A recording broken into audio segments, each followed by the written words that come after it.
Brooks County represents the epicenter of the migrant death crisis in South Texas. There's a couple of contributing factors. One, of course, is the inland Border Patrol checkpoint. I mean, you're 70 miles north of the border by the time you're in Falfurrias, but there's a very large Border Patrol checkpoint, and individuals who don't want to try the risk of being smuggled through that in a car, they're dropped off by coyotes, and they're told to just, simply circumvent the checkpoint, walk around it. But the terrain down there is extremely harsh. The temperatures can be just absolutely, literally deadly.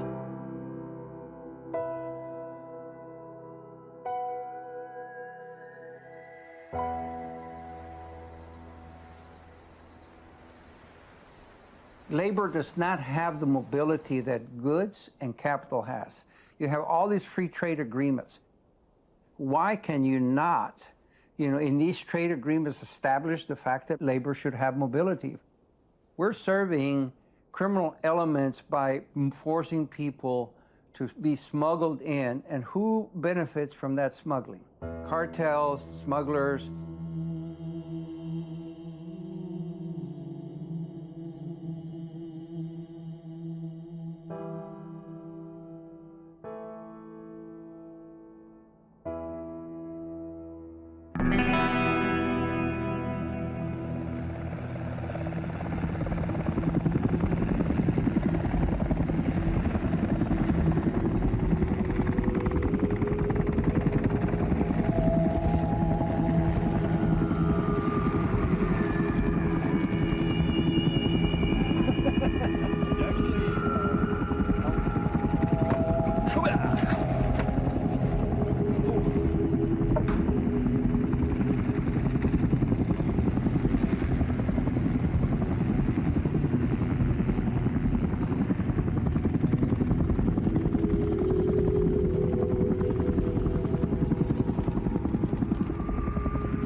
Today we're going to go back out here in this kind of a low-lying area, which is kind of a creek bed, a dry creek bed. And this is kind of where we're going to filter through that and go see if we can find any remains out here today.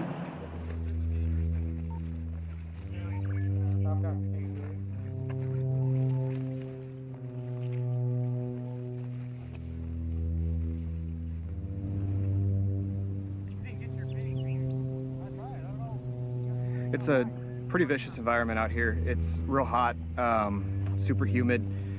This is one of the few places that I know that it's actually hotter in the shade than it is out in the sun. We could be in the shade and it'll be 120 degrees with the humidity. And when you step out and it's at least 110 with the breeze, it feels like it almost sucks the water out of you.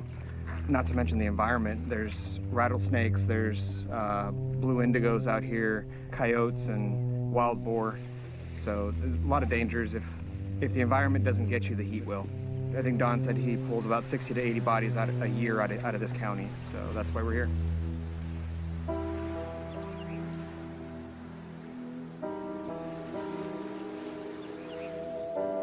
Well, their body position pretty much dictates what they were doing. If you find them still articulated, still together, then their body position is going to tell them what was going on in the last few moments of their life. You find them under trees, under a bush. They're trying to get into the shade. They're trying to get shelter. They're trying to protect themselves from the sun. Sometimes we find them, they're just face down in an opening area like this where it looks like they were just walking along and just down they went. They went to the fullest extent that their body could go. There was one guy, obviously somebody came along behind him and they propped him in a tree, propped him up in a tree. To me, somebody had to do that. I don't think he stumbled up to it and wrapped his own arms around the tree limbs. He may have done that to simply say, I'm dying, if they can find me this way.